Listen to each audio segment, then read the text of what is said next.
오늘 우리 주신 말씀을 가지고 예수 안에서 지으심을 받은 자, 예수 안에서 지으심을 받은 자라는 제목으로 하나님 말씀을 증거하겠습니다. 여러분, 우리 지난주 말씀이 좀 생각나는지 모르시겠어요? 우리 지난주에 교회에 대해서 잠깐 살폈습니다. 그래서 교회에 대해서 살피면서 세 가지의 메시지로 좀 정리를 했어요. 교회는 건물이 아닌 사람이다. 그래서 거룩하게 구별받은 자들의 모임, 이렇게 해서 건물이 아닌 사람이다 라고 말씀을 드렸고, 교회는 우리가 하나님 나라 소속임을 알게 한다 라고 말씀을 드렸어요. 그리고 마지막으로 교회는 하나님 나라의 확장을 위하여 하나님이 사용하시는 곳이다, 그래서 우리의 소원을 사용하신다 라고 이렇게 말씀을 드렸습니다. 그렇다면 저는 오늘 여러분에게, 지난주 교회에 대해서 우리가 배웠죠. 우리를 거룩하게 구별하여서 부르심을 받게 했다. 그렇다면 여기서 오늘은 이 설교의 가장 핵심적인 거는 이겁니다.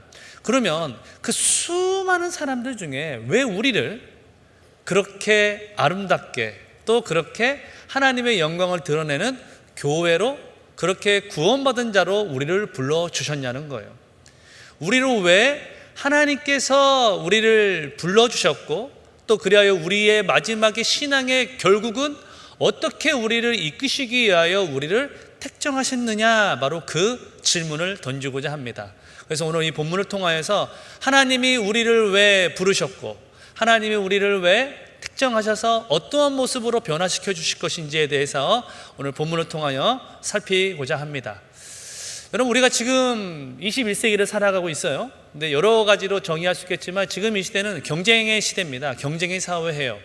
그래서 우리는 무엇인가를 이루고 어떠한 것을 차지하기 위해서는 다른 누군가와 경쟁을 해야 되는 바로 그런 사회를 살고 있어요. 그러다 보니까 필연적으로 나의 쓸모있음, 나의 가치를 드러내기 위하여서 우리가 무엇에 집중하냐면요, 우리가 소위 능력에 집중을 합니다. 그래서 스펙을 쌓고 자격증을 취득하고 그러므로 말미암아 나의 가치를 드러내기 위해서 노력을 한다는 거죠. 이것은 어찌 보면 자본주의 사회, 이 경쟁주의 사회에서 어쩔 수 없는 운명처럼 보이기도 합니다. 그런데 여러분, 내가 사회에서 어떠한 사장의 직분이 있든지 아니면 어떤 조공원의 위치에 있든지 간에 상관없이 모든 것들이 무장 해제되는 공간이 있어요. 장소가 있어요. 그게 어딜까요? 가정이에요. 가정에서는 나의 첫째 아들, 나의 막내 아들이 사회에서 어떠한 위치에 있다 할지라도 그 부모님에게서는 다 똑같은 자식들이에요. 자녀들이에요. 없어서는 안 될 이 세상보다 너무나 소중한 단 하나뿐이 없는 아들, 딸이라는 거죠. 여러분, 하나님 나라에서 우리가 그렇습니다. 하나님 나라에서 우리 각 사람의 존재가 이처럼 빛나고도 빛난 하나님의 귀한 자녀들, 백성들이 된다는 거죠. 그렇다면 하나님이 우리를 왜 그렇게 바라보고 계실까요? 우리를 지으셨기 때문에, 우리를 만드셨기 때문이에요. 그래서 여러분, 오늘 읽었던 2장 10절 상반절 한번 보시겠어요? 성경이 이렇게 말하죠. 우리는 그가 만드신 바라. 여러분, 제가 에베소서 2장 10절 말씀은 자주 인용을 했던 구절이에요. 우리는 그가 만드신 바라, 이 이야기를 원문으로 그렇게 직역해 설명하면 이렇게 해석할 수 있다고 예전에 한 말씀을 드렸어요. 우리는 그가 만드신 걸작품이다, 이렇게 해석할 수 있다고 했어요. 그래서 이 걸작품이라고 쓰여졌던 이 헬라어를 보면은 포이에마라고 얘기를 하는데, 이 포이에마에서 우리가 국어를 좋아하시는 분들 아시겠지만 포임이라는 단어가 나옵니다. 그래서 이 포이에마를 어떻게 영어 사전에서, 영어 성경에서는 해석도 하냐면 마스터피스, 걸작품, 명작, 이렇게 해석을 하게 돼요. 그러니까 하나님이 우리를 만드셨다라고 말하는데 어떻게 만드셨다는 거예요? 걸작, 보물처럼 우리를 만드셨다는 거죠. 그렇다면 그렇게 수많은 사람들 중에 우리를 택정하셔서 우리를 그렇게 걸작품으로, 그렇게 아름다운 명작으로 만드신 그 이유가 있다는 거죠. 그래서 오늘 여러분과 함께 세 가지, 우리를 왜 걸작품으로, 우리를 그렇게 명품으로 만드셨는지 그 이유를 세 가지로 살피고자 합니다. 첫 번째, 우리가 걸작품인 이유, 그것은 만드신 분이 하나님이기 때문이에요. 만드신 분이 하나님이기 때문입니다. 여러분, 인류의 문화를 대표하는 유산들이 있습니다. 그것을 우리가 세계 문화 유산이라고 이렇게 표현을 하죠. 그래서 세계 유네스코에서 그 각 문화마다 대표되는 유산을 선정을 하게 돼요. 우리도 구리에 가면 동구릉이 여러분 세계 문화 유산인 거 아시죠? 근데 세계 문화 유산을 등재할 때 가장 확연한 기준이 하나 있대요. 그 기준은 뭐냐면 그 유산이 말 그대로 걸작품이어야 된대요. 걸작품. 근데 그 걸작품을 좌우하는 크게 두 가지 특징이 있다고 합니다. 첫 번째는 뭐냐면 창조성이래요. 창조성. 창조적인 것이냐 아니냐. 그래서 이 창조적인 것을 어떻게 해석을 하냐면, 창조적이라는 것은 지적, 상징적으로 처음 시도되었고 높은 경지에 이른 것, 이거를 창조적이다 이렇게 얘기를 해요. 근데 이 창조적인 것과 더불어 중요한 게 있대요. 그게 뭐냐면요, 제가 너무 놀랐는데 천재적인 것이어야 돼요. 천재적인 것. 대체 그럼 천재적인 것이 뭘까라고 봤더니 이런 거래요.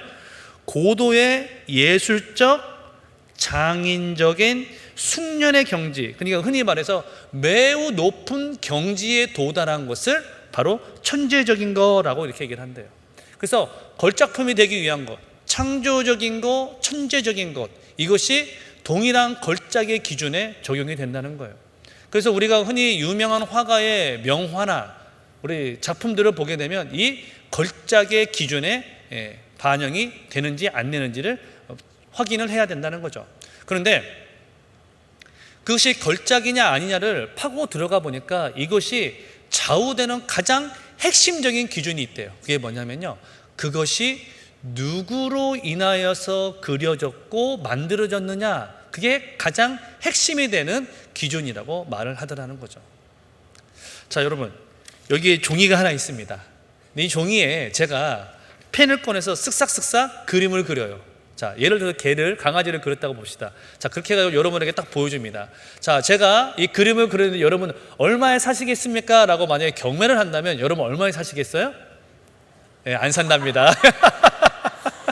그래, 여러분 많이 안 사기도 하고, 만약에 조금 더 궁율이 얘기해 주시면 뭐 5,000원, 뭐 10,000원은 받을 수 있겠죠. 많이 하나. 네.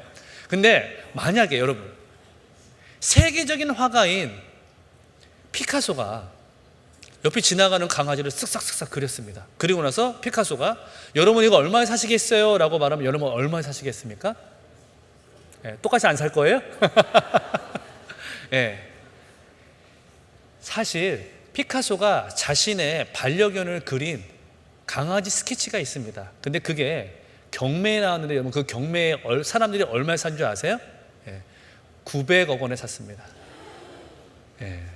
900원도 아닌 900억 원에 샀다는 거예요. 여러분 무슨 말입니까? 내가 무엇인가를 그리고 무엇인가를 조각을 하더라도 그것을 누가 그리고 누가 조각했느냐에 따라서 그 작품이 명작이 될 수도 있고 그냥 그런 작품이 될 수 있는 것이죠. 무엇에 의해서 좌우가 된다는 거예요? 그것을 만든 자가 누구냐에 따라서 그것이 걸작이 될 수도 있고 그냥 망한 작품이 될 수도 있다는 거예요. 여러분 우리 역시 마찬가지예요. 우리도 우리의 자신의 가치를 부여할 수가 있어요. 그런데 우리는 자칫 무엇에 빠지기 쉽냐면요, 우리는 자본주의 사회를 살아가고 있어요. 그러다 보니까 세상이 나에게 부여한 가치, 내 연봉 이상의 가치로 내 자신을 판단하지 않을 때가 많다는 거예요. 근데 여러분 하나님은 우리에게 어떻게 말을 하고 있어요? 우리를 그가 만드신 바라 너는 나의 작품이야, 걸작품이야 라고 말을 하고 있다는 거예요. 왜요? 우리가 걸작품이 될 수 있는 유일한 이유, 그것은 바로 우리의 영원한 창조주 하나님이 지으셨기 때문인 것입니다. 여러분 이걸 믿는 저와 여러분들에게 예수님의 이름으로 축원합니다. 그래서 여러분 하나님이 우리를 지으신 것, 하나님이 우리를 만드신 것, 이걸 뭐라고 하는 줄 아세요 여러분? 은혜라고 해요. 은혜. 그래서 오늘 우리가 읽었던 에베소서 2장 8절 우리 한번 같이 한번 읽어볼까요? 시작. 너희는 그 은혜에 의하여 믿음으로 말미암아 구원을 받았으니 이것은 너희에게서 난 것이 아니요 하나님의 선물이라. 그렇습니다. 완벽한 창조주 하나님께서 우리를 지으셨기 때문에 우리가 나 자신이 걸작이 된 줄 여러분 믿으시는 저와 여러분들에게 예수님의 이름으로 축원합니다. 그래서 우리가 종종 하나님께 영광 올려드립니다 이렇게 얘기하고 표현할 때가 있잖아요. 여러분 그런데 그 어떤 무엇 때문에 우리가 하나님께 영광이 되는 게 아니에요.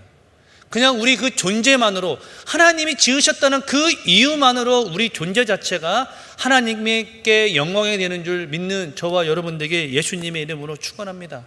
그래서 여러분, 성경이요, 그래서 놀랍게 우리의 것, 이 하나님이 만드신 이 만물에 대해서 이렇게 그 성격을 이야기하는데요. 로마서 1장 20절 한번 띄워주실래요? 이렇게 말합니다.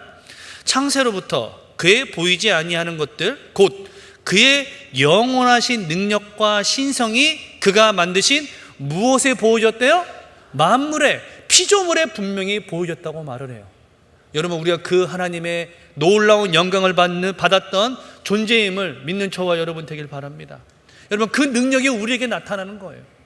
근데 제가 여러분에게, 또 나에게, 여러분, 우리는 하나님의 은혜 가운데 선택받은, 지음받은 하나님의 놀라운 걸작품이다 이렇게 얘기를 하면 여러분들 가운데 이렇게 의문하는 분도 있을 거예요. 아, 목사님, 저의 건강을 보면, 저의 가정을 보면, 저의 관계를 보면, 저의 신앙을 보면 너무나 연약하고 너무나 아프고 너무나 부족한 게 많은데 제 인생이, 제 삶이 걸작품이 될 수 있다고요? 이렇게 반문하는 분도 있을 수 있어요. 근데 여러분, 내 인생을 나의 눈으로 볼 때 그래요. 근데 이 눈을 누구의 눈으로? 하나님께서 말씀해 주신 성경의 관점, 하나님의 눈으로 바라보면요, 그 인생이 달라져요. 내 인생을 해석하는 그 기준과 그 방법이 달라져요. 여러분, 철로 역정을 쓴 작가 아시죠? 존 버년이라는 분이 계세요. 근데 이 존 버년이라는 분이 자신의 인생을 찾아오신, 오늘 에베소 2장 8절처럼 우리를 구원하신 그 하나님의 은혜에 대해서 쓴 책이 있습니다. 그 책이 뭐냐면 죄인의 괴수에게 넘치는 은혜라는 책이에요. 여러분, 존 버년이 자신을 뭐라고 말하고 있어요? 죄인이래요. 괴수래요.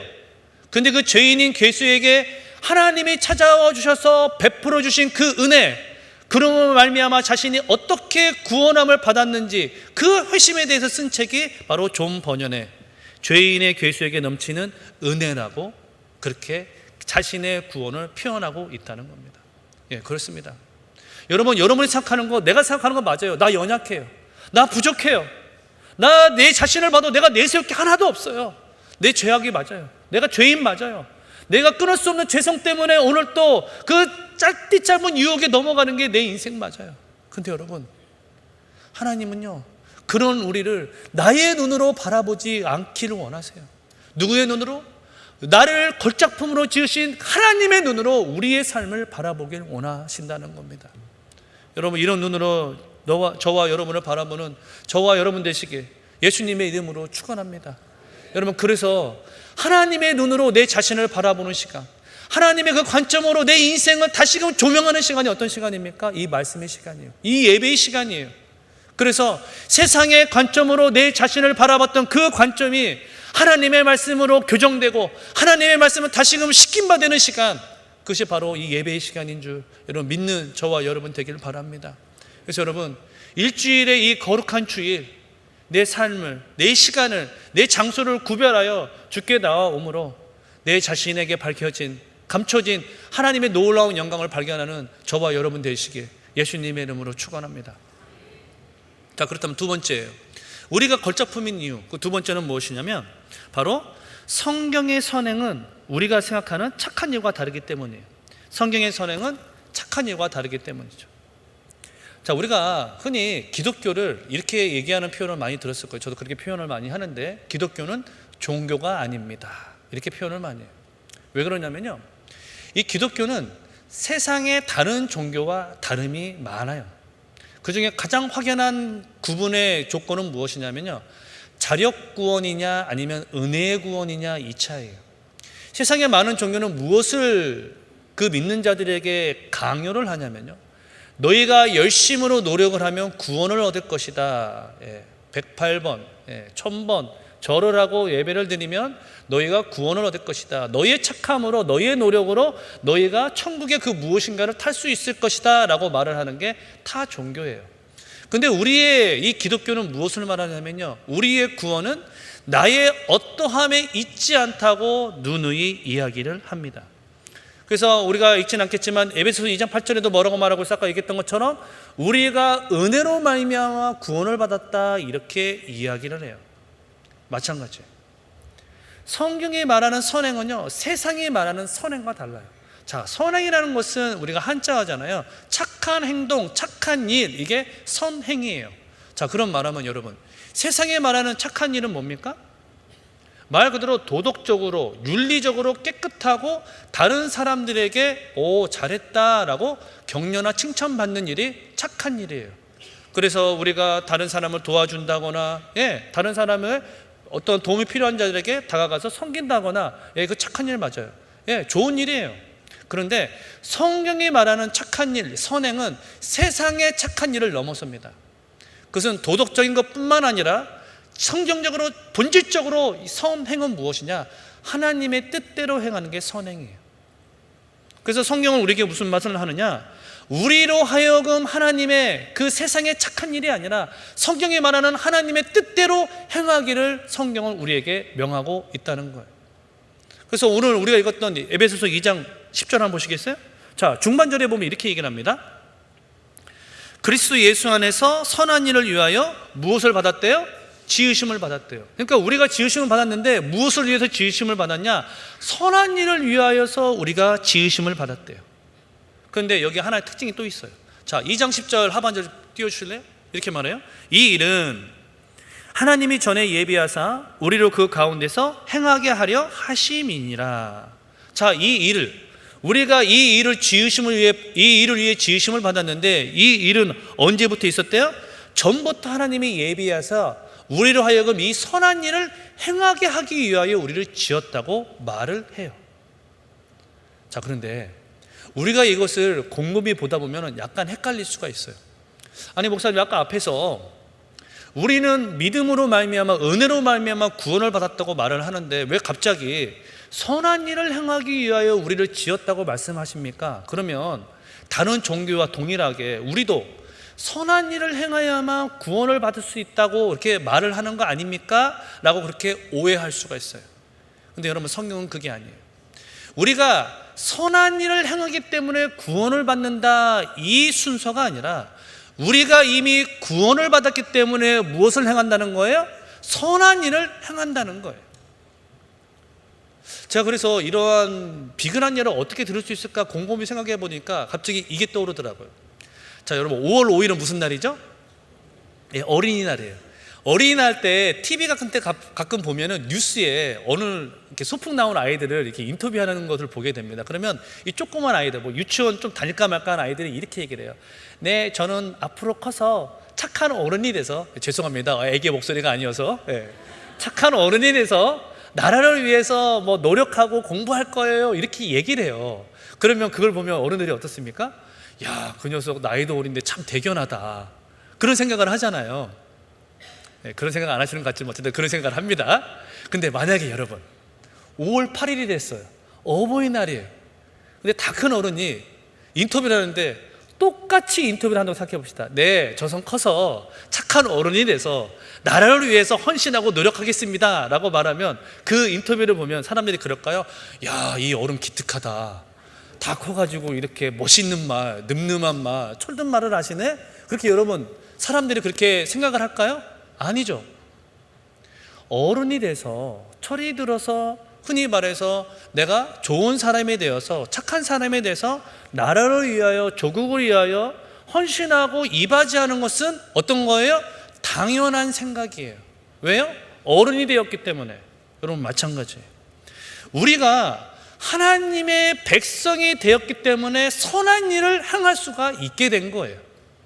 선한 일을 행하기 때문에 착한 사람이 하나님의 구원받은 자가 된 게 아니라 하나님이 우리를 이미 구원하셨기 때문에 우리가 그 선한 일을 행할 수 있게 된다는 것입니다.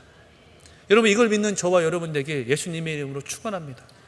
그래서 여러분, 놀랍게도 종교개혁자라고 하는 마틴 루터가 이 선한 일을 이렇게 설명을 해줘요. 자, 여러분 좀 잘 들어보셔요. 제가 한번 읽어볼게요. 이렇게 우리가 그리스도에 대한 믿음을 가르칠 때 우리는 선행도 가르친다. 그대가 믿음으로 말미암아 그리스도를 붙잡았고 그분으로 인하여 의롭게 되었기 때문에 그대는 이제 선행을 하기 시작한다. 하나님을 사랑하고 이웃을 사랑하며 하나님께 간구하고 이웃을 선대하며 섬기라. 그대의 직무를 다하라. 우리는 그리스도로 말미암아 값없이 죄사함을 받았기 때문이다. 이런 선함과 이런 선행과 착한 행위가 있는 저와 여러분들에게 예수님의 이름으로 축원합니다. 자, 그렇다면 여러분, 왜 하나님은 우리로 하여금 선한 일을 위하여 지었다, 너희는 그렇게 지으심을 받았다라고 말을 할까요? 우리가 선한 일을 할 때요, 어떤 일이 벌어지냐면 세상으로 하여금 첫 번째, 우리가 누구를 믿는지를 알게 되고요, 두 번째, 세상으로 하여금 그분이 누구인지 어떤 분인지를 우리로 하여금 묻게 합니다. 그래서 이 말씀을 마태복음 5장에서는 어떻게 설명하냐면 이렇게 설명을 합니다. 우리 한번 같이 한번 읽을까요? 시작. 이같이 너희 빛이 사람 앞에 비치게 하여 그들로 너희 착한 행실을 보고 하늘에 계신 너희 아버지께 영광을 돌리게 하라. 자, 뭐라는 얘기나요? 너희의 선한 일, 여기 보면은 너희의 착한 행실을 보고 누구에게? 너희 하늘 아버지께 영광을 올려드리게 하라라고 말을 하고 있다는 거예요. 그러니까 세상으로 하여금 우리의 선한 행위를 통하여서 세상이 너희가 믿는 그 예수 그리스도가 누구이며 너희가 믿는 그 예수 구원자가 누구인지를 묻게 함으로 누구에게 영광을 올린다는 거예요? 하나님 아버지께 영광을 올려드리게 한다는 겁니다. 사랑하는 여러분, 이것이 바로 우리를 하나님의 걸작품으로 부르신 이유입니다. 우리를 바로 선한 일을 하기 위하여 우리를 지으셨다고 말씀하시는 하나님의 본의인 것입니다. 여러분 삶에서, 가정에서, 관계에서, 여러분의 삶의 현장에서 선한 일을 통하여 하나님께 영광 올려드리는 저와 여러분 되시길 예수님의 이름으로 축원합니다.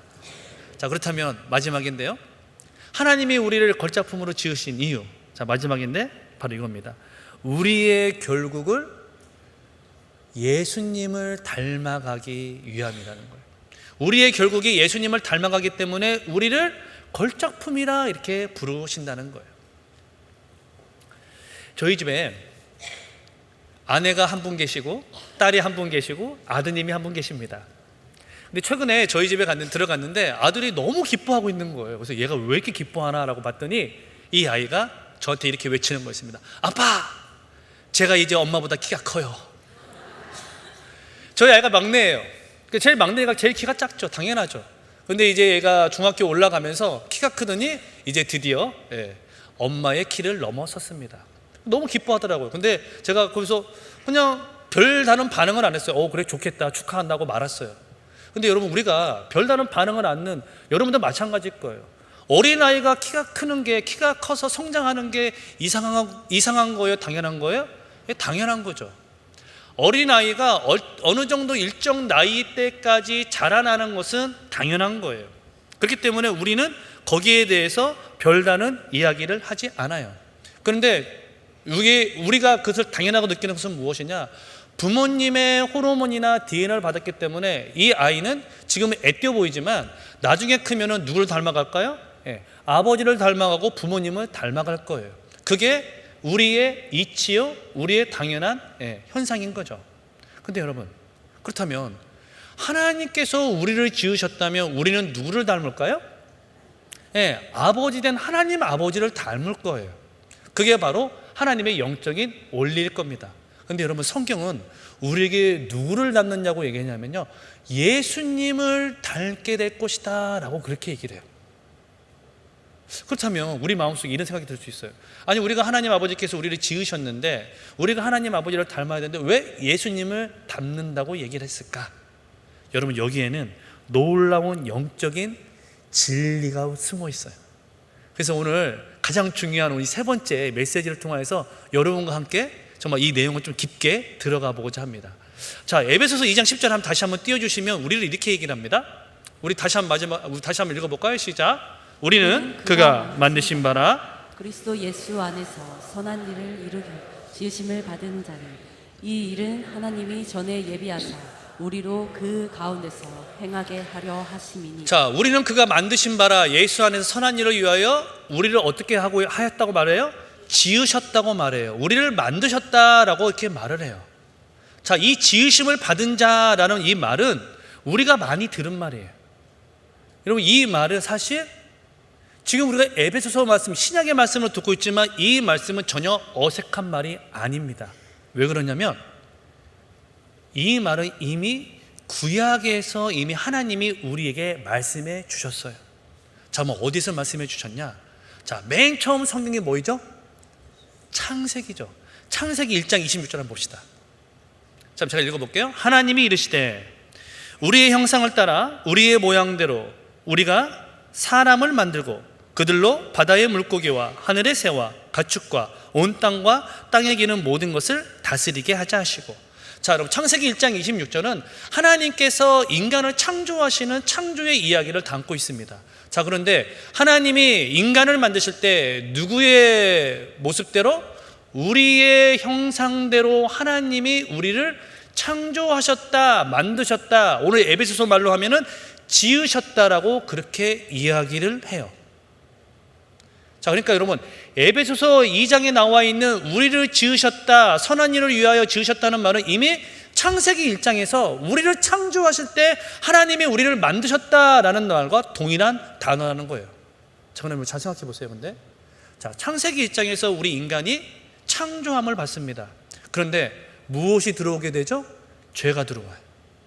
최초로 지음받은 아담과 하와가 사탄의 꾀임에 넘어가서 선악과를 먹음으로 그 가운데 죄가 들어옵니다. 그러므로 어떤 일이 벌어지냐?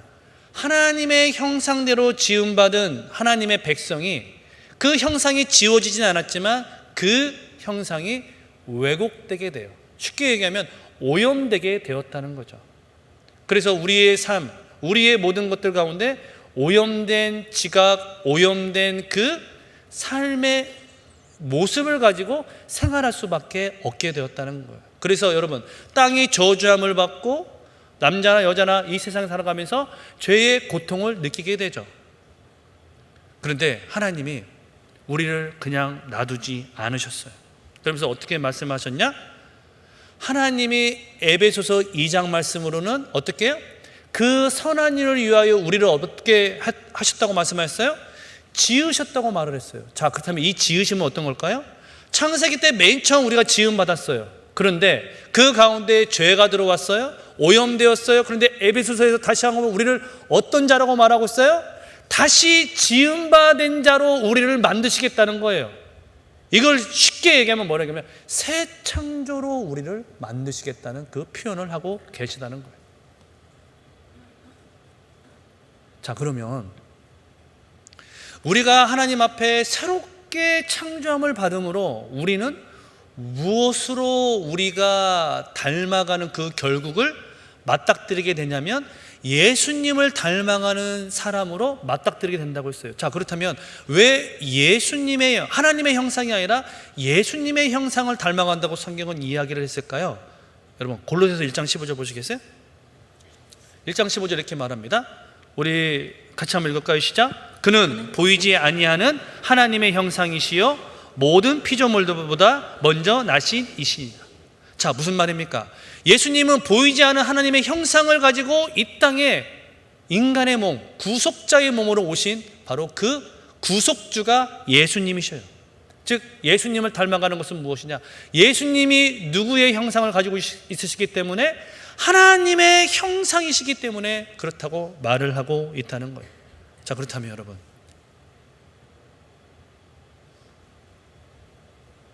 지음받은 우리가 최종적으로는 누구를 닮게 될 것이냐? 자, 예수를 닮게 된다고 했는데, 자, 그렇다면 정말 성경에 그렇게 말을 하고 있는지 로마서 8장을 봅시다. 자, 로마서 8장 29절 우리 한번 같이 한번 읽을까요? 시작. 하나님이 미리 아신 자들을 또한 그 누구의 형상? 아들의 형상을 본받게 하기 위하여 우리를 미리 택하시고 우리를 미리 예정하셨다라고 우리에게 말을 하고 있다는 겁니다. 여러분, 예수를 닮아가는 그런 은혜가 있게 예수님의 이름으로 축원합니다. 여러분, 우리 삶을 보면 이것이 믿어지지 않을 수가 있어요. 우리의 연약함을 보면, 내 모습을 보면 내가 걸작품이라 하나님께서 우리를 반드시 예수를 닮은 자로 만들어 가실 것이다 라는 이 약속이 믿어지지 않는 분이 있을 수 있어요. 나의 연약함 때문에, 나의 죄성 때문에, 나의 넘어짐 때문에 그렇게 느낄 수 있다는 거예요. 근데 여러분 자신을 믿지 마십시오. 나의 그 알량한 어떤 지식과 나의 그 알량한 어떤 의를 믿지 마십시오. 여러분 믿어야 할 건 따로 있어요. 무엇을 믿어야 되냐면요, 우리로 하여금 우리 안에 내주하게 해주신 성령 하나님을 믿는 저와 여러분 되기를 바랍니다. 왜 그러냐면요, 우리가 어떠하든지 간에 성령 하나님께서 우리를 그렇게 하나님의 피조물로 만드실 것을 이미 작정하셨기 때문이에요. 그래서 여러분 고린도 후서 3장 18절 봅시다. 이렇게 말합니다. 우리가 다 수건을 벗은 얼굴로 그 거울을 보는 것 같이 주의 영광을 보매 그와 같은 형상으로 변화하여 영광에서 영광에 이르니 곧 무엇으로 말미암는데요? 주의 영으로 말미암이라. 주의 영, 성령으로 그렇게 될 것이라 말을 해요. 주의 영이 우리를 그렇게 변화시킨다는 거예요. 그러고 나서 이제 주의 영이 우리를 그렇게 변화시킴으로 마지막에 맞닥뜨리게 될 그 목적지의 결국을 성경은 뭐라고 말하고 있습니까? 요한일서 3장 2절 우리 한번 같이 읽겠습니다. 시작. 사랑하는 자들아, 우리가 지금은 하나님의 자녀라. 장래에 어떻게 될지는 아직 나타나지 아니하였으나 그가 나타나시면 우리가 그와 같을 줄을 아는 것은 그의 참모습 그대로 볼 것이기 때문이다. 아멘. 여러분 그렇습니다.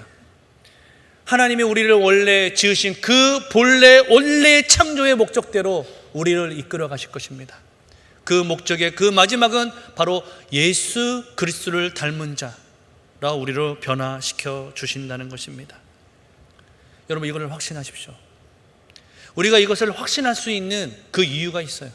그것은 뭐냐면요, 여러분 오늘 제가 특별히 에베소 2장 8절 2장 10절을 좀 계속 강조해서 봤는데, 여러분들이 성경을 오늘 물론 자막으로 나왔지만 여러분들이 성경을 유심히 보셨다면 이 새롭게 지으심을 받았다라는 그 구절과 함께 공식처럼 따라오는 문구가 있었을 거예요. 그게 어떤 문구냐면요, 여러분 에베소서 2장 10절을 보시겠어요? 다시 한번 중반절. 자, 다시 한번 읽을까요? 시작.